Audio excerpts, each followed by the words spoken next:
पुस्तक का नाम है दस स्पोक जरथुस्त्र। लिखी है फ्रेडरिक नीत्शे जी ने। नीत्शे के जीवन का और लेखन का एक परिचय दे रहे हैं इधर। नीत्शे के जीवन और कार्य का एक परिचय बिल चिपके द्वारा। यूनिवर्सिटी के फिलोसोफर खासकर अमेरिका और इंग्लैंड के नीत्शे से हमेशा हैरान और चिड़े रहते हैं। वह कहीं फिट नहीं बैठते। उनका असर यूनिवर्सिटी कल्चर के बाहर भी आ रहा है। कलाकारों, डांसर, कवियों, लेखकों, नोवेलिस्ट, साइकोलॉजिस्ट, नाटककारों के बीच में कुछ सबसे मशहूर लोग जिन्होंने सबके सामने माना है कि वे नीत्शे से बहुत ज़्यादा प्रभावित थे, वे थे Picasso, Isadora Duncan, Martha Graham, William Butler Yeats, Rainer Rilke, Allen Ginsberg, Khalil Gibran, Martin Buber, H L. Mencken, Emma Goldman, Jacques Derrida, Michel Foucault, Thomas Mann, Hermann Hesse, Jack London, Franz Kafka, Jean Paul Sartre, Albert Camus, Sigmund Freud, Carl Jung, Karl Jaspers, Alfred Adler, Fritz Perls, Eugene O'Neill और George Bernard Shaw. Nietzsche और उनके विचारों को समझने और उन्हें system से जोड़ने की कोशिश करने वाला बहुत सारा ज्ञान का साहित्य है। प्रोफेसर उनके आम जीवन की घटनाओं को देखते हैं ताकि उनके रेडिकल विचारों के पीछे के कारण या पैटर्न ढूंढ सकें। उनके लेखन पर किताबें और लेख उनके वेस्टर्न फिलोसफी के किसी फ्रेमवर्क में आसानी से फिट करने की कोशिश करते हैं। मैं मान रहा हूँ कि नीत्शे ने वेस्टर्न फिलोसफी के बाहर कुछ बहुत नया जन्म दिया, कि वह एक नए तरह के फिलोसोफर का बचाव कर रहे थे जो सोच के सिस्टम के बाहर खोजना चाहते थे। एक फिलोजी प्रोफेसर के तौर पर रहते थे। वो फ्रेडरिक नीत्शे एक फिलोसफी प्रोफेसर के तौर पर रहते थे। उन्हें पढ़ाने नीत्शे की जिंदगी का सारांश, जिंदगी भर की दर्दनाक और कमजोर करने वाली बीमारी और मशहूर कंपोजर रिचर्ड वेगनर के साथ उनकी कुछ समय की दोस्ती के अलावा नीत्शे की जिंदगी काफ़ी आम थी। उनका परिवार अमीर नहीं था, इसलिए उन्हें काम करना पड़ा। वे एक फिलोसफी प्रोफेसर के तौर पर थे। उन्हें अधिकांश पढ़ाने और स्कॉलरशिप की थकान से नफरत थी और उनकी आत्मा ने उन्हें ऐसी किताबें लिखने के लिए प्रेरित किया था जो उनके साथियों के बीच लगभग पूरी तरह से नापसंद थी। पहले तो उन्होंने उनके विचार और स्टाइल की बुरी तरह से आलोचना की, फिर उन्हें पूरी तरह से नज़रअंदाज कर दिया। फिर भी उन्होंने अपने यूनिवर्सिटी एम्प्लॉयर्स के साथ अच्छे रिश्ते बनाए रखे और 10 साल बाद सेहत की वजह से उन्हें अपनी सैलरी का 2/3 पेंशन देकर काम से निकाल दिया गया। बाकी की ज़िंदगी बाकी की समझदार ज़िंदगी में घूमते रहे और लिखते रहे। वैगनर के साथ उनकी दोस्ती कई वजह से खराब हो गई थी। वह एक आकर्षक लड़की लू सेलोम से प्यार करते थे जो उनसे छोटी थी और आज़ाद रहना चाहती थी। वह अपनी बहन के करीब थे जब तक कि उन उसने लू के साथ उनकी दोस्ती में जहर नहीं घोल दिया था और बाद में एक एंटीसेमाइट दंगा करने वाले से शादी कर ली। इन सालों के दौरान उनके वफादार हेल्पर पीटर गेस्ट दुर्भाग्य से वह दोस्त नहीं थे जिसकी उन्हें अपनी सोच और आत्मा को जगाने के लिए जरूरत थी। अपने आखिरी समझदार साल में उन्हें आखिरी प्रभावशाली डेनिश लेखक जॉर्ज ब्रेंडस की जोशीली पहचान और तारीफ से शोहरत का एहसास हुआ। नीत्शे ने उम्मीद में अपनी आत्म की थैली लिखी और उसे खत्म करते हुए वह पागल हो गए। इसका कारण साफ नहीं है।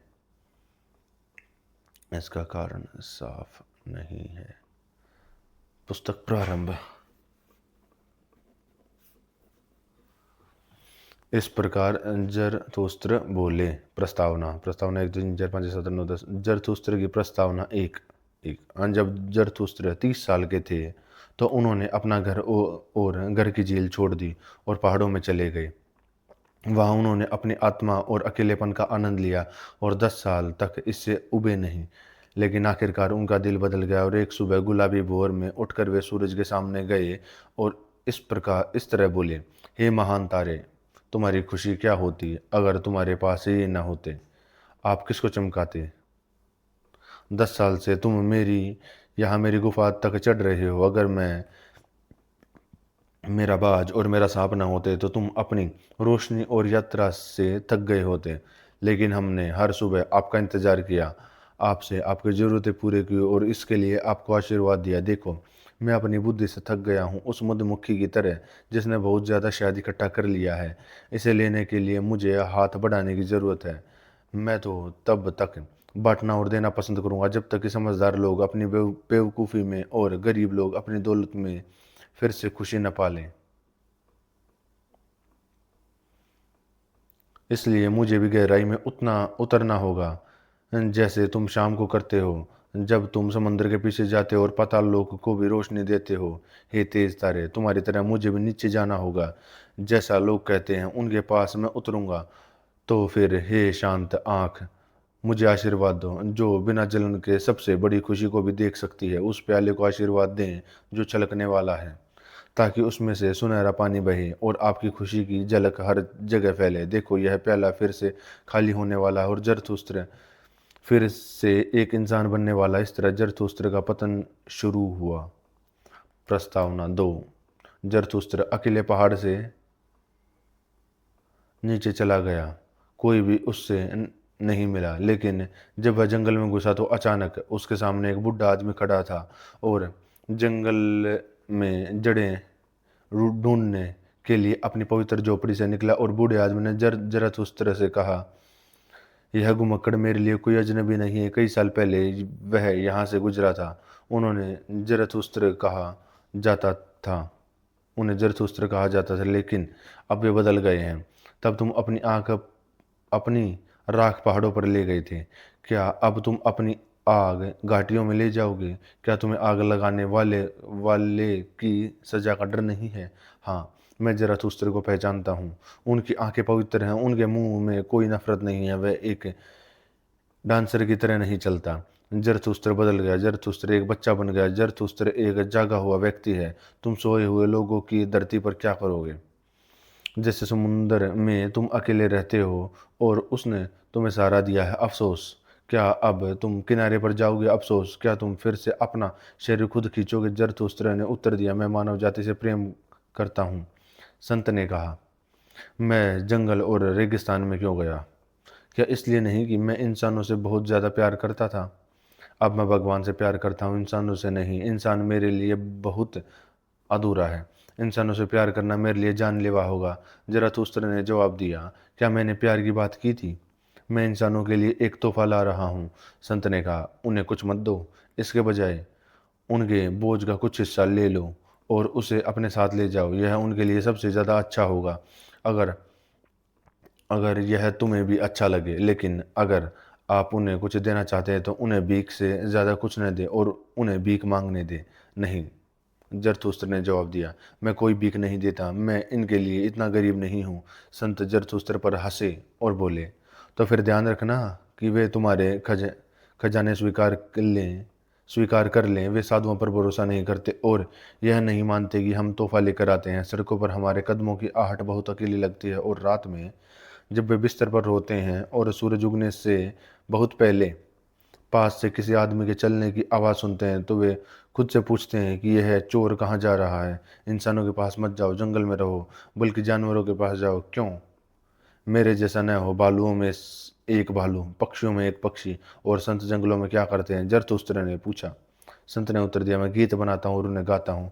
और गीत बनाते समय मैं हंसता हूँ, रोता हूँ, गुर्राता हूँ और गुनगुनाता हूँ। इस प्रकार मैं परमेश्वर की स्तुति करता हूँ। गाकर, रोकर, हंसकर, गुर्राकर और गुनगुनाकर मैं उस भगवान की तारीफ करता हूँ जो मेरा भगवान है। लेकिन आप हमारे लिए तोहफे में क्या लाए हैं? तब जराथुस्त्र ने ये बातें सुनी तो उसने संत को प्रणाम किया और कहा, मेरे पास आपको देने के लिए क्या है? मुझे जल्दी जाने दो, कहीं मैं आपसे कुछ छीन न लूं। और इस तरह वे एक दूसरे से अलग हुए, बूढ़ा आदमी और जरथुस्त्र, बिल्कुल दो हंसते हुए एक लड़कों की तरह। लेकिन जब जरथुस्त्र अकेले थे तो उन्होंने अपने दिल से कहा, क्या यह हो सकता है? जंगल में इस बूढ़े संत ने अभी तक यह नहीं सुना कि भगवान मर चुके हैं। प्रस्तावना 3। जब जरथुस्त्र जंगल के पास वाले सबसे पास के शहर में पहुंचे तो उन्होंने उन्होंने बाजार में बहुत से लोगों को इकट्ठा देखा, क्योंकि यह घोषणा की थी कि एक रस्सी पर चलने वाला एक शो करेगा। और ज़रतुस्त्र ने लोगों से कहा कि मैं तुम्हें ओवरमैन सिखाता हूँ। इंसान एक ऐसी चीज़ है जिससे आगे निकला जा सकता है। तुमने उससे आगे निकलने के लिए क्या किया? अब तक सभी जीवों ने अपने से बढ़कर कुछ बनाया है और आप इस बड़ी लहर का उतार बनाना चाहते हैं और इंसान से आगे निकलने के बजाय जानवर बनना चाहते हैं। बंदर इंसान के लिए क्या है? हंसी का पात्र या दर्दनाक शर्मिंदगी। और ठीक वैसे ही इंसान भी ओवरमैन के लिए होगा हंसी का पात्र या दर्दनाक शर्मिंदगी। आप कीड़े से इंसान बन गए हैं और आपके अंदर बहुत कुछ अभी भी कीड़ा ही है। कभी आप बंदर थे और इंसान अभी भी किसी भी बंदर से ज़्यादा बंदर है। आप में से सबसे समझदार भी सिर्फ पौधे और भूत का टकराव और मिक्सचर हैं। लेकिन क्या मैं आपको भूत बनाने के लिए कह रहा हूँ या पौधा बनने के लिए? देखो, मैं तुम्हें ओवरमैन सिखाता हूँ। ओवरमैन ही धरती का मतलब है, इसलिए इच्छा से कहो। ओवरमैन ही धरती का मतलब होगा। मेरे भाइयों, मैं तुमसे अपील करता हूँ कि धरती के प्रति सच्चे रहो और उन लोगों पर विश्वास मत करो जो तुमसे दूसरी दुनिया की उम्मीदों की बातें करते हैं। वे जहर देने वाले हैं, चाहे उन्हें पता हो या ना हो। वे जीवन को नकारने वाले हैं। वे खुद सड़ रहे हैं और जहरीले हो गए हैं, जिनसे धरती थक गई है, इसलिए उन्हें जाने दो। एक समय था जब भगवान के खिलाफ पाप करना सबसे बड़ा पाप माना जाता था, लेकिन भगवान मर गए हैं और उनके साथ ये पापी भी। धरती के खिलाफ पाप करना अब सबसे भयानक पाप है और अनजान चीज़ों की अंदरूनी चीज़ों को मानना धरती के मतलब से भी ज़्यादा बड़ा है। एक बार आत्मा ने शरीर को नफरत से देखा और वह नफरत सबसे ज़्यादा थी। आत्मा चाहती थी कि शरीर पतला, भद्दा और भूखा हो, इसलिए उसने शरीर और धरती को भागने का सोचा। ओहो! वह आत्मा खुद पतली, भयानक और भूखी थी और क्रूर था उस आत्मा की इच्छा थी। लेकिन मेरे भाइयों, तुम भी मुझे बताओ, तुम्हारा शरीर तुम्हारी आत्मा के बारे में क्या कहता है? क्या तुम्हारी आत्मा गरीब, गंदगी और दुखी संतोष नहीं है? सच में गंदी नदी ही इंसान है। गंदी नदी को बिना गंदा हुए पाने के लिए इंसान को समुद्र होना चाहिए। देखो, मैं तुम्हें ओवरमैन सिखाता हूँ। वह यह समुद्र है, उसमें तुम्हारी बड़ी नफरत नीचे और दूर तक जा सकती है। आपका सबसे बड़ा अनुभव क्या है? यह बहुत बड़ी बेइज्जती का समय है। वह समय जब आपकी खुशी भी आपको नापसंद करने लगती है और आपकी समझ और अच्छाई भी। जब समय वह समय जब आप चा कहते हैं मेरी खुशी किसी काम की, यह तो गरीबी, गंदगी और बेकार की खुशी है। लेकिन मेरी खुशी को तो अपने होने को सही ठहराना चाहिए। वह समय जब आप कहते हैं मेरी समझ का क्या फ़ायदा? क्या यह जान के लिए वैसा ही तरसता है जैसा शेर अपने खाने के लिए? यह तो गरीबी, गंदगी और बेचारा संतोष है। वह समय जब आप कहते हैं मेरी अच्छाइयों का क्या फ़ायदा? अभी तक उन्होंने मुझे गुस्से से नहीं भरा। मैं अपनी अच्छाई और बुराई से कितना थक गया हूँ। यह सब गरीबी, गंदगी और बेकार की खुशी है। वह समय जब आप कहते हैं मेरे न्यायप्रिय और सही होने से क्या फ़ायदा? मैं खुद को आग और कोयले जैसा नहीं देखता हूँ। लेकिन न्यायप्रिय और सही लोग तो आग और कोयले ही हैं। वह समय जब हम कहते हैं कि मेरी दया का क्या फ़ायदा? क्या दया क्रूस पर नहीं है?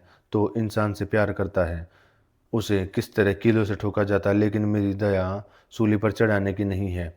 क्या तुमने कभी इस तरह की बात की है? क्या तुम कभी इस तरह से रोए हो? काश मैं तुम्हें इस तरह रोते हुए सुन पाता। यह तुम्हारा पाप नहीं है, यह तुम्हारी बचत है जो स्वर्ग को पुकारती है। यह तुम्हारे पाप की नीचता है जो स्वर्ग को पुकारती है। वो बिजली कहाँ है जो तुम्हें अपनी जीभ से चाटे? वो पागलपन कहाँ है जिससे तुम्हें टीका लगाया जाना चाहिए? देखो, मैं तुम्हें ओवरमैन सिखाता हूँ। वह वह बिजली है, वह उन्माद है। जब जरथुस्त्र ने ऐसा कहा तो लोगों में से एक ने पुकारा, हमने रस्सी पर चलने वाले के बारे में बहुत सुन लिया, अब उसे देख भी लेते हैं। और सभी लोग जरथुस्त्र पर हंसे। लेकिन रस्सी पर चलने वाले ने जैसे जिसे लगा कि ये शब्द उसके लिए है, अपना प्रदर्शन शुरू कर दिया। ओ जरथुस्त्र प्रस्तावना 4। जरथुस्त्र ने लोगों को देखा और आश्चर्य से कहा कि मनुष्य एक रस्सी है जो जानवर और मनुष्य के बीच में खिंची हुई है, एक रस्सी जो खाई के ऊपर है, एक खतरनाक क्रॉसिंग, एक खतरनाक रास्ता, एक खतरनाक दिखने वाला पीछे, एक खतरनाक कंपन और रुकना। इंसान में सबसे बड़ी बात यह है कि वह एक पुल है, कोई लक्ष्य नहीं। इंसान में जो बात प्यार से की जा सकती है वह यह है कि वह ऊपर जाने वाला और नीचे जाने वाला है। मैं उन लोगों से प्यार करता हूँ जो नीचे की ओर जाने के अलावा जीना नहीं जानते, क्योंकि वे ऊपर की ओर जाने वाले लोग हैं। मैं उन लोगों से बहुत प्यार करता हूँ जो बहुत ज़्यादा नफरत करते हैं, क्योंकि वे बहुत ज़्यादा इज्जत करने वाले होते हैं और दूसरे किनारे की चाहत की लाइनें होती हैं। मैं उन लोगों से प्यार करता हूँ जो नीचे जाने और कुर्बानी देने के लिए पहले तारों के पार कोई वजह नहीं ढूंढते, बल्कि खुद को धरती पर कुर्बान कर देते ताकि किसी दिन और मैं इनकी धरती आ सके। मैं उससे प्यार करता हूँ जो जानने के लिए जीता है और जानने की कोशिश करता है ताकि और मैं किसी दिन जिंदा रह सकता है, इस तरह वह अपना रास्ता ढूंढ सकता। मैं उससे प्यार करता हूँ जो काम करता है और नई चीज़ें बनाता ताकि वह और मैन के लिए घर बना सके और उसके लिए ज़मीन, जानवर और पौधे तैयार कर सके, क्योंकि इसी तरह वह अपना रास्ता ढूंढता है। मैं उससे प्यार करता हूँ जो अपने अच्छे गुणों से प्यार करता है, क्योंकि अच्छाई नीचे जाने की इच्छा और लालसा का एक तीर है। मैं उससे प्यार करता हूँ जो अपने लिए एक बूंद भी आत्मा नहीं रखता, बल्कि पूरी तरह से अपने गुणों की आत्मा बनना चाहता है। वह इस तरह वह पुल पर आत्मा की तरह चलता है। मैं उससे प्यार करता हूँ जो अपने अच्छे गुणों को अपनी लत और किस्मत बना लेता है। इस तरह अपने अच्छे गुणों के लिए वह जीने को तैयार या फिर नहीं जीने को। मैं उससे प्यार करता हूँ जो बहुत ज़्यादा अच्छाई नहीं चाहता, एक अच्छाई, दो अच्छाई से ज़्यादा अच्छाई, क्योंकि यह किसी की किस्मत के लिए एक गांठ की तरह है। मैं उससे प्यार करता हूँ जिसकी आत्मा खुद को बर्बाद कर देती है, जो धन्यवाद नहीं चाहता और देता है कोई वापस नहीं देता, क्योंकि वह हमेशा देता और खुद को बचाना नहीं चाहता। मैं उससे प्यार करता हूँ जो पासा अपने पक्ष में पड़ने पर शर्मिंदा होता है और जो फिर पूछता है क्या मैं एक बेईमान खिलाड़ी हूँ, क्योंकि वह मरने को तैयार है। मैं उससे प्यार करता हूँ जो अपने कर्मों के आगे सुनहरे शब्द बिखेरता है और हमेशा वादे से ज़्यादा करता है, क्योंकि वह अपना ही नुकसान चाहता है। मैं उससे प्यार करता हूँ जो भविष्य के लोगों को सही ठहराता है और अतीत के लोगों को बचाता है, क्योंकि वह वर्तमान के लोगों के साथ ख़त्म होने को तैयार है। मैं उससे प्रेम करता हूँ जो अपने परमेश्वर को ताड़ना देता है, क्योंकि वह अपने परमेश्वर से प्रेम करता है, क्योंकि उसे अवश्य अपने परमेश्वर के क्रोध से नष्ट हो जाओ। मैं उससे प्यार करता हूँ जिसकी आत्मा घायल होने पर भी गहरी होती है और एक छोटे से अनुभव से नष्ट हो सकती है। इस प्रकार वह खुशी खुशी पुल पार कर जाता है। मैं उसे प्यार करता हूँ जिसकी आत्मा इतनी भरी हुई है कि वह खुद को भूल जाता और सभी चीज़ें उसमें समा जाती हैं। इस तरह सभी चीज़ें उसके लिए नीचे की ओर आ जाती हैं। मैं उससे प्यार करता हूँ जो आज़ाद सोच और आज़ाद दिल का है, इसलिए उसका सिर सिर्फ उसके दिल और अंदरूनी परत है, लेकिन उसका दिल उससे नीचे गिरने पर मजबूर करता है। मैं उन सभी से प्यार करता हूँ जो इंसान के ऊपर छाए काले बादल से एक एक करके गिरने वाली भारी बूंदों की तरह हैं। वे बिजली के आने का ऐलान करते हैं और ऐलान करने वालों की तरह ही ख़त्म हो जाते हैं। देखो, मैं बिजली का संदेश देने वाला और बादल से निकली एक भारी बूंद हूँ, लेकिन बिजली को ओरमैन कहा जाता है। प्रस्तावना 5। जब जरथुस्त्र ने ये बातें कही तो उसने उसने फिर लोगों की तरफ देखा और चुप हो गया। उसने अपने दिल से कहा कि वे कहीं वहीं खड़े हैं, वे वहीं हंस रहे हैं, वे मुझे नहीं समझते, मैं इनके लिए मून नहीं हूँ। कान, क्या पहले उनके कान फोड़ने होंगे ताकि वे अपनी आंखों से सुनना सीख सकें? क्या उन्हें ढोल बजाने वालों और पछतावे के उपदेशकों की तरह खड़खड़ाना होगा, या वे सिर्फ हकलाने वाले पर ही विश्वास करते हैं? उनके पास कुछ ऐसा है कि जिस पर उन्हें गर्व है, वे इसे क्या कहते हैं?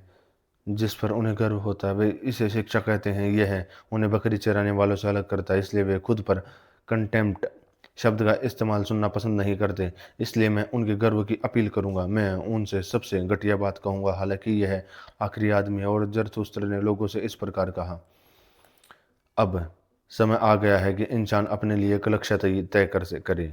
अब समय आ गया है कि इंसान अपनी सबसे बड़ी उम्मीद की का बीज बोए। उसकी मिट्टी अभी भी इसके लिए काफ़ी उपजाऊ है, लेकिन वह मिट्टी एक दिन खराब और ख़त्म हो जाएगी और उस पर कोई ऊंचा पेड़ नहीं उग पाएगा। अफसोस, एक समय ऐसा आएगा जब इंसान अपनी चाहत का तीर इंसान के आगे नहीं चला पाएगा और उसके धनुष की डोर घुमाना घूमना भूल जाएगी। मैं तुमसे कहता हूँ कि एक नाचते हुए सितारे को जन्म देने के लिए खुद में अभी भी उथल पुथल होनी चाहिए। मैं तुमसे कहता हूँ कि तुम्हारे अंदर भी उथल पुथल है। अफसोस, एक समय ऐसा आएगा जब इंसान किसी तारे को जन्म नहीं दे पाएगा। अफसोस, एक समय ऐसा आएगा जब सबसे घटिया इंसान होगा जो खुद से नफरत नहीं कर पाएगा, जो खुद से नफरत नहीं कर पाएगा। देखो, मैं तुम्हें आखिरी आदमी दिखता हूँ।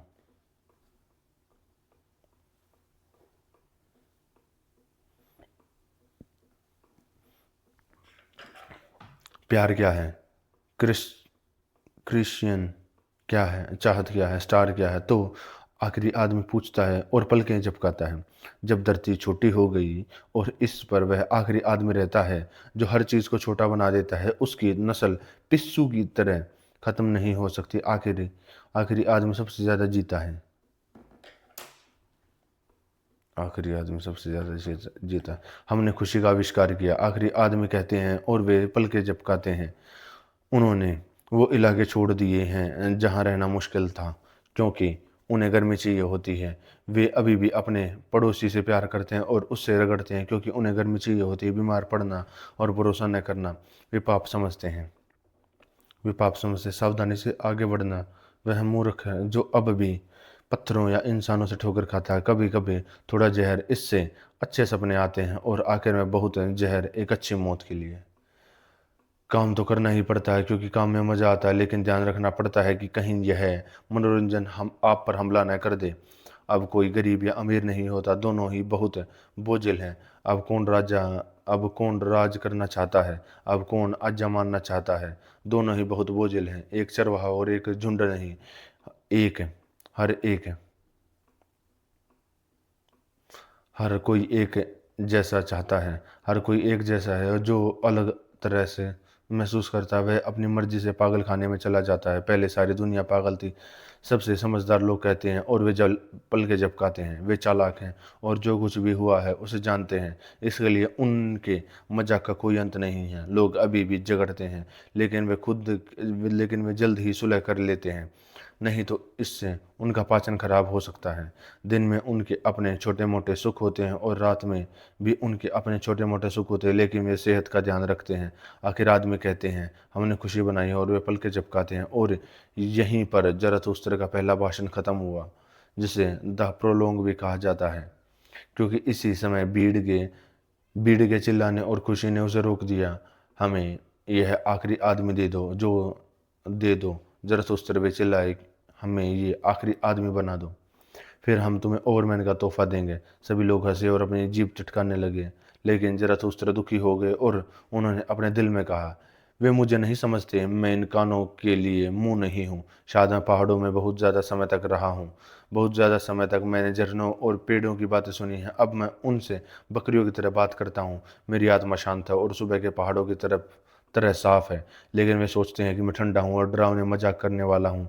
और अब वे मुझे देखकर हंसते हैं। जब वे हंसते हैं तो मुझसे नफरत भी करते हैं। उनकी हंसी में बर्फ है। प्रस्तावना 6।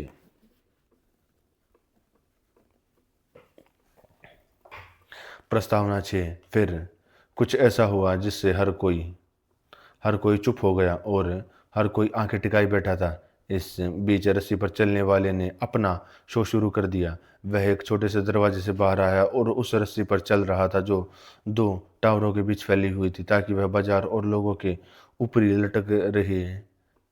जब वह ठीक बीच में पहुंचा तो छोटा दरवाजा एक बार फिर खुला और एक आदमी जोकर या भैंसे जैसे कपड़े पहने हुए था बाहर कूदा और पहले वाले ने पीछे तेजी से चलने लगा। चलो लंगड़े, वह डरावनी आवाज में चिल्लाया। चलो आलसी घुसपैठिए गोरे गोरे, वरना मैं तुम्हें अपनी ईडी से गुदगुदी करूंगा। तुम यहाँ टावरों के बीच में क्या कर रहे हो? टावर में ही तुम्हारी जगह है, तुम्हें वहीं बंद रह कर देना चाहिए। तुम अपने से बेहतर किसी का रास्ता रोकते हो और हर शब्द के साथ वह और पास आता गया, लेकिन जब वह बस एक कदम पीछे था तो एक भयानक घटना हुई जिससे हर कोई चुप हो गया और हर कोई एकटक देखने लगा। वह शैतान की तरह चिल्लाया और अपने रास्ते में आए आदमी के ऊपर से कूद गया। इस आदमी ने जब अपने उसने अपने दुश्मन को जीतते देखा तो उसका सिर और पैर दोनों रस्सी पर गिर गए।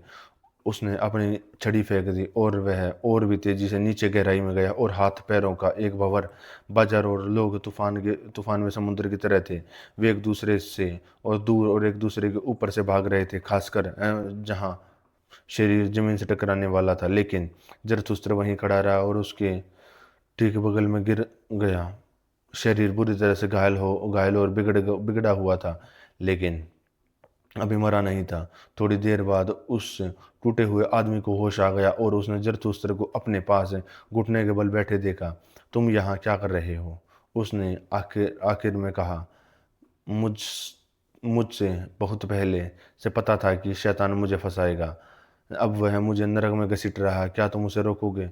मेरी कसम दोस्त, जरथुस्त्र ने जवाब दिया। आप जो कह रहे हैं उसमें कुछ भी गलत नहीं है। कोई शैतान नहीं है और न ही कोई नरक है।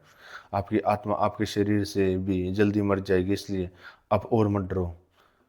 आदमी ने शक से ऊपर देखा। अगर तुम सच बोल रहे हो, उसने कहा, तो जब मैं अपनी जान गंवाता हूँ तो मेरा कुछ नहीं जाता। मैं एक जानवर से ज़्यादा कुछ नहीं हूँ जिसे मारपीट और कुछ छोटे मोटे टुकड़ों से नाचना सिखाया गया है। बिल्कुल नहीं, जरथुस्त्र ने कहा। तुमने खतने को अपना काम बना लिया है, इसमें कुछ भी बुरा नहीं है। अब तुम अपने काम की वजह से ख़त्म हो जाओगे, इसलिए मैं तुम्हें अपने हाथों से दफना दूंगा। जब जरथुस्त्र ने कहा तो मरने वालों ने कोई जवाब नहीं दिया, बल्कि उसने अपना हाथ ऐसे हिलाया जैसे शुक्रगुजार होकर जरथुस्त्र का हाथ मांग रहा हो। प्रस्तावना 27। प्रस्तावना 27। अब प्रस्तावना 7। इस बीच शाम हो गई और बाजार अंधेरे में डूब गए। फिर लोग तितर बितर हो गए, क्योंकि जिस जिज्ञासा और डर भी थक गए थे। फिर भी जरथुस्त्र अभी भी मरे हुए आदमी के पास जमीन पर बैठा था, सोच में डूबा हुआ था कि वह समय भूल गया।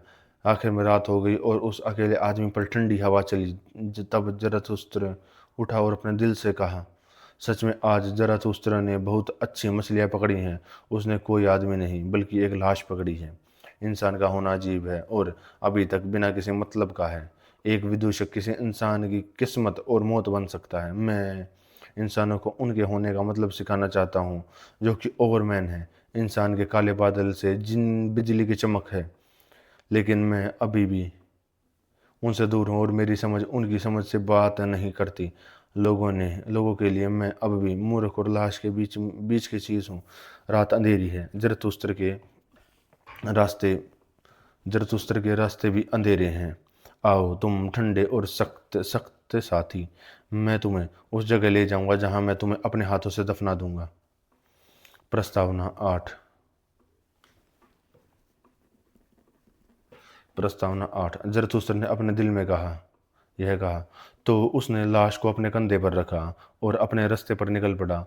वह 100 कदम भी नहीं चला था कि एक आदमी चुपके से उसके पास आया और उसके कान में फुसफुसाया, और देखो, वह टावर वाला विदूषक था। यह शहर छोड़ दो। ओ जरथुस्त्र, उसने कहा, यहाँ बहुत से लोग हैं जो तुमसे नफरत करते हैं। अच्छे और नेक लोग तुमसे नफरत करते हैं और तुम्हें अपना दुश्मन और नफरत करने वाला कहते हैं। सच्चे धर्म में विश्वास करने वाले तुमसे नफरत करते हैं और तुम्हें भीड़ के लिए खतरा कहते हैं।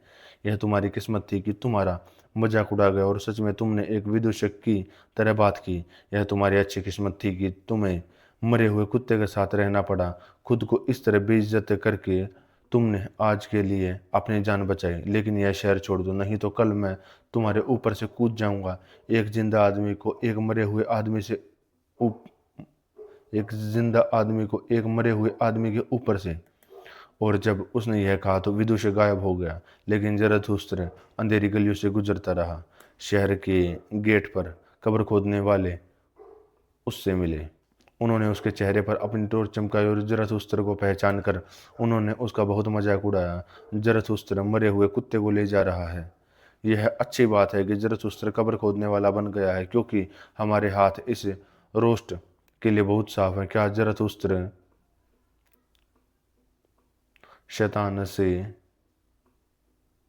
उसका निवाला छीन लेगा तो ठीक है, तुम्हारे खाने के लिए तुम्हारे खाने के लिए गुड लक। काश शैतान ज़रथुस्त्र से बेहतर चोर न होता। वह उन दोनों को चुरा लेगा, वह उन दोनों को खा जाएगा। और वे हंसे और सिर मिल गया। ज़रथुस्त्र ने कुछ भी नहीं कहा और अपने रास्ते पर चला गया। तब वह 2 घंटे तक जंगलों और दलदलों से गुजरा तो उसे भेड़ियों की भूखी चीखें बहुत ज़्यादा सुनाई दी और उसे खुद भी भूख लगने लगी। इसलिए वह एक अकेले घर के पास रुका जिसमें एक लाइट जल रही थी। भूख मुझ पर हमला कर रही है, ज़रथुस्त्र ने कहा, एक डाकू की तरह जंगलों में, और देर रात को भूख मुझ पर हमला करती है। मेरी भूख अजीब तरह से लगती है। अक्सर यह मुझे खाने के बाद ही लगती है, और आज तो बिल्कुल नहीं लगी। यह कहाँ थी? और इसके साथ ही ज़रथुस्त्र ने घर का दरवाज़ा खटखटाया। एक बूढ़ा आदमी दिखा जिसके हाथ में एक लाइट थी, और उसने पूछा, मेरे पास और मेरी नींद खराब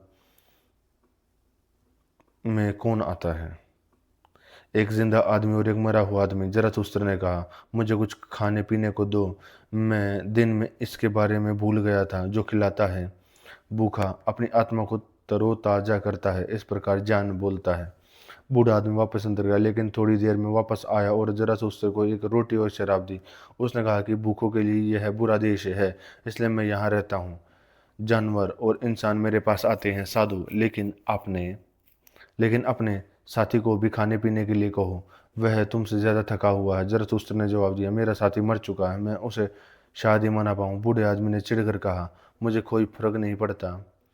जो कोई भी मेरे दरवाजे पर दस्तक देगा उससे वही लेना होगा जो मैं उसे दूंगा। खाओ और जाओ। इसके बाद ज़रथुस्त्र फिर से 2 घंटे तक चलता रहा, रास्ते और तारों की रोशनी पर भरोसा करते हुए, क्योंकि उसे रास्ते में चलने की आदत थी और उसे सोने वाले सभी लोगों का चेहरा देखना पसंद था। लेकिन जब वह सुबह हुई तो ज़रथुस्त्र ने खुद को एक घने जंगल में पाया और उसे कहीं कहीं भी रास्ता नहीं दिख रहा था। तो उसने मरे हुए आदमी को एक खोखले पेड़ में डाल दिया, क्योंकि वह उसे भेड़ियों से बचाना चाहता था, और खुद ज़मीन और काई पर लेट गया। उसका सिर पेड़ के नीचे था और जल्द ही वह सो गया, शरीर से थका हुआ लेकिन मन शांत था। प्रस्तावना 9।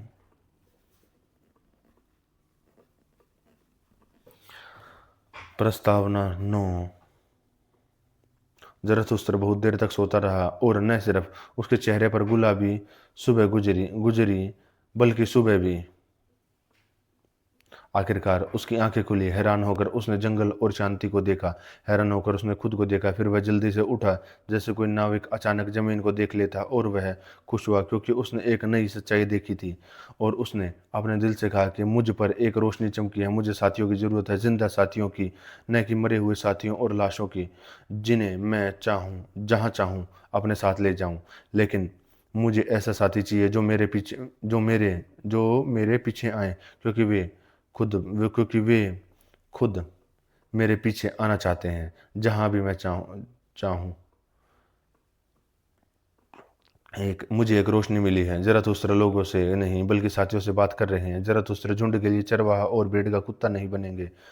झुंड के से बहुतों को लुभाने के लिए मैं इसलिए आया हूँ कि लोग और झुंड मुझसे नाराज होंगे। ज़रथुस्त्र चाहता है कि चरवाहे उसे डाकू कहें। मैं कहता हूँ चरवाहे, लेकिन वे खुद को अच्छा और न्यायप्रिय कहते हैं। मैं कहता हूँ चरवाहे, लेकिन वे खुद को सच्चे धर्म में विश्वास करने वाले कहते हैं। देखो, अच्छे और न्यायी लोगों को वे सबसे ज़्यादा किससे नफरत करते हैं? उससे जो उनके मूल्यों को टेबल तोड़ता है, और तोड़ने वाला उनके कानून तोड़ने वाला, लेकिन वह बनाने वाला है। सभी धर्मों को मानने वालों को देखो, वे सबसे ज़्यादा किससे नफरत करते हैं? जो उनके मूल्यों की टेबल को तोड़ता है। तोड़ने वाला, कानून तोड़ने वाला, लेकिन वही बनाने वाला है। साथियों, बनाने वाला लाशों को नहीं, झुंड को नहीं, बल्कि विश्वासियों को ढूंढता है। साथी क्रिएटर जिन्हें जिन्हें क्रिएटर ढूंढता है, वे जो नई टेबल पर नई वैल्यू लिखते हैं। बनाने वाला साथी ढूंढता है, और साथी फसल काटने वाले, क्योंकि हर चीज़ कटाई के लिए तैयार है, लेकिन उसके पास 100 हंसियाँ नहीं हैं। इसलिए वह मकई की बालियाँ तोड़ता है और परेशान होता है।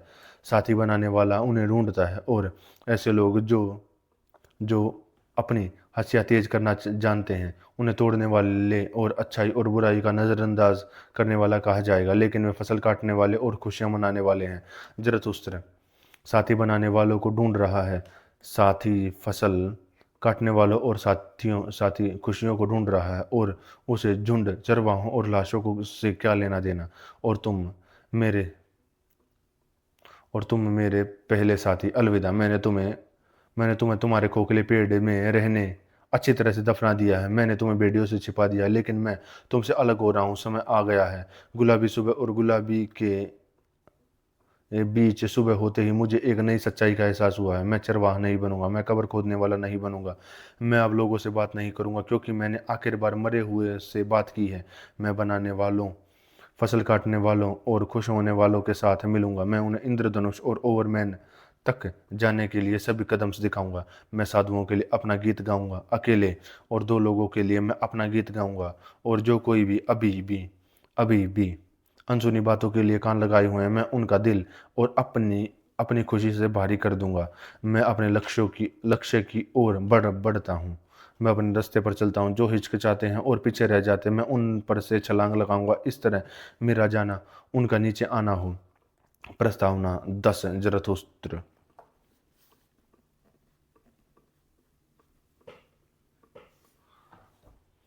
प्रस्तावना 10। जरथुस्त्र ने यह बात अपने हृदय में कही जब दोपहर के समय सूर्य ऊंचा था। फिर उसने ऊपर की ओर देखा, क्योंकि उसने अपने ऊपर एक चिड़िया की तेज आवाज सुनी। और देखो, वह चील हवा में बड़े बड़े गोल चक्कर लगा रही थी, और उस पर एक सांप लटका हुआ था। शिकार की तरह नहीं, बल्कि दोस्त की तरह, क्योंकि वह वह चील की गर्दन के चारों ओर लिपटा रहा। ये मेरे जानवर है, जरथुस्त्र ने कहा, और मन ही मन खुश हो गया। सूरज के नीचे सबसे घमंडी जानवर और सूरज के नीचे सबसे बुद्धिमान जानवर में मुझे खोजने आए। वे जानना चाहते हैं कि क्या जरथुस्त्र अभी भी जीवित है। सच में, क्या मैं अभी भी जीवित हूँ? मैंने पाया कि जानवरों के मुकाबले इंसानों के बीच में रहना ज़्यादा खतरनाक है। खतरनाक रास्तों पर जरथुस्त्र चलता है। मेरा जानवर मुझे मेरे जानवर मुझे रास्ता दिखाएं। तब जरथुस्त्र ने कहा, तो उन्हें संत के शब्द याद आ गए। जंगल में आह भरकर अपने दिल से कहा, काश मैं ज़्यादा समझदार होता, काश मैं भी अपने सांप की तरह दिल से समझदार होता। लेकिन मैं नामुमकिन चीज़ मांग रहा हूँ, इसलिए मैं अपने गर्व से मांगता हूँ कि वह हमेशा मेरी समझदारी के साथ चले। और अगर किसी दिन मेरी समझदारी मुझे छोड़ दे, उसे उड़ जाना कितना पसंद है, तो मेरा घमंड मेरी बेवकूफ़ी के साथ उड़ जाए। इस तरह जरथुस्त्र का पतन शुरू हुआ। पहला भाग।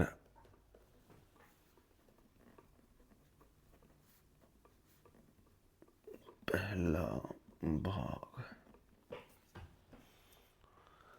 पहला भाग इस प्रकार जरथुस्त्र बोले। पहला भाग। एक 3 काया पलट। मैं तुम्हें आत्मा के 3 रूप बताता हूँ। कैसे आत्मा ऊंट बन जाती है, ऊंट शेर बन जाता है, और शेर आखिर में बच्चा बन जाता है। आत्मा के लिए बहुत सी भारी चीज़ें हैं। उस मजबूत वजन उठाने वाली आत्मा के लिए उसमें श्रद्धा रहती है, क्योंकि भारी और सबसे भारी चीज़ों की ही उसे ताकत चाहती है। भारी क्या है? वह वजन उठाने वाली आत्मा पूछती है। फिर वह घुटनों के बल बैठ जाती है ऊंट की तरह, और अच्छी तरह से लदा होना चाहता है। हे वीरों, सबसे भारी क्या है? सबसे भारी क्या है? वजन उठाने वाली आत्मा पूछती है, ताकि मैं उसे अपने ऊपर ले सकूं और अपनी ताकत पर खुश हो सकूं। क्या यह ऐसा नहीं है अपने घमंड को चोट पहुंचाने के लिए खुद को नीचा दिखाना, अपनी समझदारी का मजाक उड़ाने के लिए अपनी मूर्खता को चमकने देना? या फिर यह है जब हमारा मकसद अपनी जीत का जश्न मना रहा हो तो उसे छोड़ देना, लालच देने वालों को लुभाने के लिए ऊंचे पहाड़ों पर चढ़ाना? या फिर यह है जान के फल और घास खाना और सत्य के लिए आत्मा की भूख सहना? या फिर यह है बीमार होना और दिलासा देने वालों को दूर भेजना और दोस्त बनाना बहरों के साथ जो कभी नहीं सुनते कि तुम क्या चाहते हो? या फिर यह है कि गंदे पानी में चलना जबकि वह सच्चाई का पानी है और ठंडे ठंडे मेंढकों और गर्म टोडों को दूर नहीं भगाता? या फिर यह है जो हमसे नफरत करते हैं उनसे प्यार करना, और जब कोई भूत हमें डराने वाला हो तो उसे अपना हाथ देना? ये सभी भारी भरकम चीज़ें वजन उठाने वाली आत्मा अपने ऊपर ले जाती है। और जैसे ऊंट बोझ से दबकर जंगल की ओर तेजी से भागता है, वैसे ही आत्मा भी अपने जंगल की ओर तेजी से भागती है। लेकिन सबसे अकेले जंगल में दूसरा बदलाव होता है। यहाँ आत्मा शेर बन जाती है, वह आज़ादी हासिल कर लेती है और अपने जंगल में मालिक बन जाती है। यहाँ वह अपने आखिरी मालिक को ढूंढ रहा है। वह उससे और अपने आखिरी भगवान से लड़ेगा और जीत के लिए वह बड़े अजगर से संघर्ष करेगा।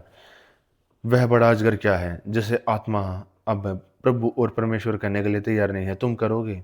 यह बड़े अजगर को कहा जाता है, लेकिन शेर की आत्मा कहती है मैं करूँगा। तुम करोगे? उसके रास्ते में सोना चमकता हुआ पड़ा है, एक जानवर जो स्केलस से ढका हुआ है और एक हर स्केल पर सुनहरा। तुम करोगे? चमकता है। 1000 साल की वैल्यू उन तराजू पर चमकती है और इस तरह सभी ड्रैगन में सबसे ताकतवर कहता है सभी चीज़ों की सभी वैल्यू मुझ पर चमकती है। सभी वैल्यू पहले ही बनाई जा चुकी है और सभी बनाई गई वैल्यू मैं उनका प्रतिनिधित्व करता हूँ। सच में अब कोई मैं करूँगा नहीं नहीं होगा, ड्रैगन ऐसा कहता है। मेरे भाइयों, आत्मा में शेर की क्या जरूरत है? बोझ ढोने वाला जानवर काफी काफी क्यों नहीं लगता, जो त्याग करता है और आदर करता है। नई वैल्यूज बनाना यह तो शेर भी अभी तक नहीं कर सकता, लेकिन नई चीजें बनाने के लिए खुद को आज़ादी देना यह शेर की ताकत ही कर सकती है। और खुद को आज़ादी बनाना और ड्यूटी को भी पवित्र नहीं कहना, इसके लिए मेरे भाइयों शेर की जरूरत है। नए मूल्यों का अधिकार मान लेना यही सबसे मुश्किल है। एक वजन उठाने वाले और श्रद्धा रखने वाले जज्बे के लिए धारणा सच में ऐसा आत्मा एक यह चोरी है और शिकारी जानवर का काम है। कभी यह यूशेल को सबसे पवित्र मानता था, अब यह सबसे पवित्र चीज़ों में भ्रम और मनमानी ढूंढने के लिए मजबूर है ताकि यह अपने प्यार से आज़ादी हासिल कर सके। इस कब्जे के लिए शेर की ज़रूरत होती है, लेकिन मुझे बताओ मेरे भाइयों, बच्चा क्या कर सकता है जो शेर भी कर सकता है? क्या नहीं कर सकता? शिकारी शेर को अब भी बच्चा क्यों क्यों बनना होगा? मासूमियत बच्चा है और भूलना एक नई शुरुआत, एक खेल, एक खुद चलने वाला पहिया, एक पहली चाल, एक पवित्र हाँ। मेरे भाइयों, बनाने के खेल के लिए, जीवन के लिए एक पवित्र हाँ की जरूरत है। आत्मा अब अपनी इच्छा करती है। जिसने संसार को खो दिया है अब वह अपना संसार पा लेता है। मैंने तुम्हें आत्मा के 3 रूप बताए हैं, कैसे आत्मा ऊंट बनी, ऊंट शेर बना और शेर आखिर में बच्चा बन गया। इस प्रकार जरथुस्त्र ने कहा और उस समय वह शहर में रह रहा था। उसे इसे मोटली काऊ कहा जाता है। भाग 2।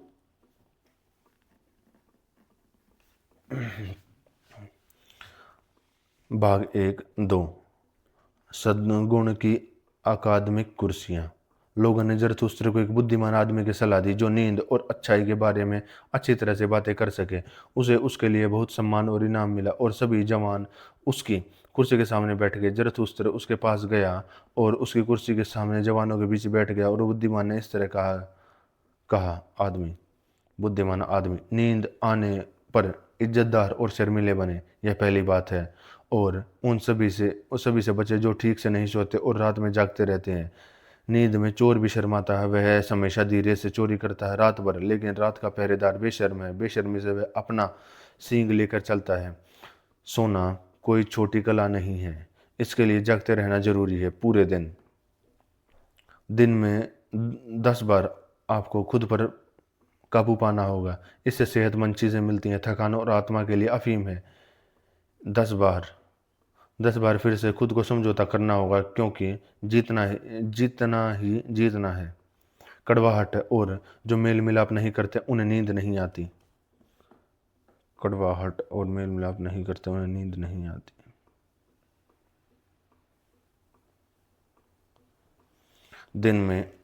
दिन में आपको 10 सच खोजने होंगे, नहीं तो आप रात को सच खोजते रहेंगे और आपकी आत्मा भूखी रहेगी। दिन में 10 बार हंसना चाहिए और खुश रहना चाहिए, नहीं तो तुम्हारा पेट जो दुख और उदासी का पिता है रात में तुम्हें परेशान करेगा। यह बात बहुत कम लोग जानते हैं, लेकिन अच्छी नींद के लिए सभी गुण होने चाहिए। क्या मैं झूठी गवाही दूं? क्या मैं व्यभिचार करूं? क्या मुझे अपने पड़ोसी की नौकरानी की तलब लगेगी? यह सब तो अच्छी नींद में खलल डालेगा। और अगर किसी में सारे गुण भी हों तो भी एक चीज़ ज़रूरी है, गुणों को सही समय पर सुला देना ताकि वे आपस में न झगड़े। सुंदर छोटी सुंदर छोटी औरतें और तुम्हारे लिए न झगड़ें। तुम हमेशा तुम दुखी आदमी तुम दुखी आदमी भगवान और अपने पड़ोसी के साथ शांति और अच्छी नींद के लिए यह जरूरी है, और अपने पड़ोसी के शैतान के साथ भी शांति, नहीं तो वह रात में आपको परेशान करेगा। अधिकारियों का सम्मान करो और आज्ञा मानो, और टेढ़े अधिकारियों का भी। इसी तरह अच्छी नींद की इच्छा होती है। अगर सत्ता को टेढ़े पैरों पर चलना पसंद है तो मैं उसकी मदद कैसे कर सकता हूँ।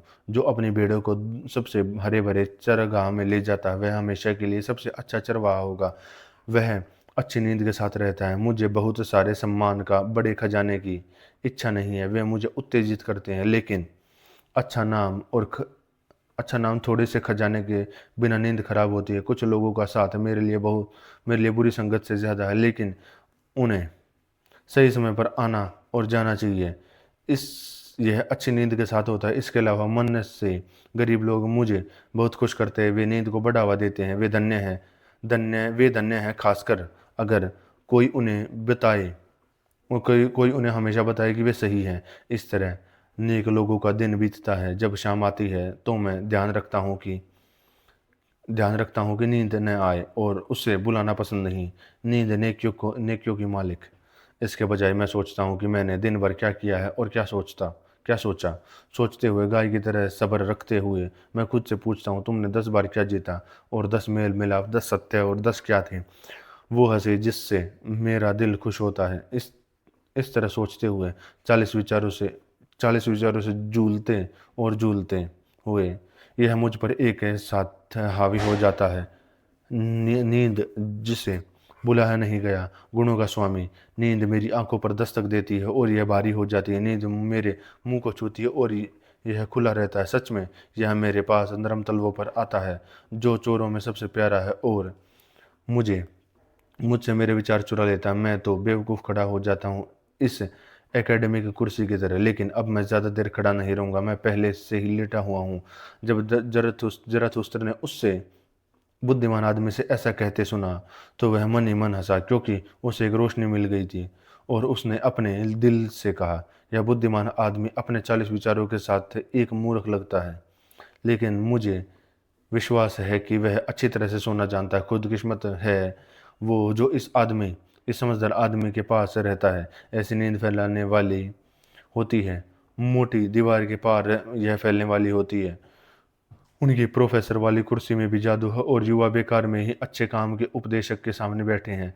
उनकी समझदारी है कि अच्छी नींद के लिए जागते रहना चाहिए। और सच में अगर ज़िंदगी का कोई मतलब ना होता तो और मुझे बकवास चुननी पड़ती तो यह मेरे लिए सबसे ज़्यादा पसंद की जाने वाली बकवास होती।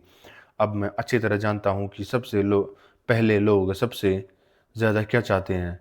जब वे अच्छे गुरुओं को ढूंढते थे, वे अपने लिए अच्छी नींद चाहते थे और उससे बढ़ाने के लिए नशीली चीज़ों का इस्तेमाल करते थे।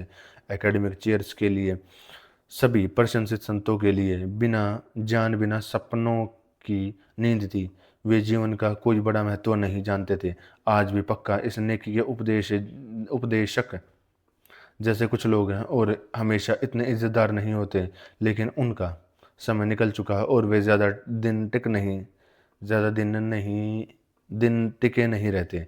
वे पहले से लेट चुके हैं। धन्य हैं वे सोए हुए लोग, क्योंकि वे जल्द ही सो जाएंगे, ऐसा जरथुस्त्र ने कहा।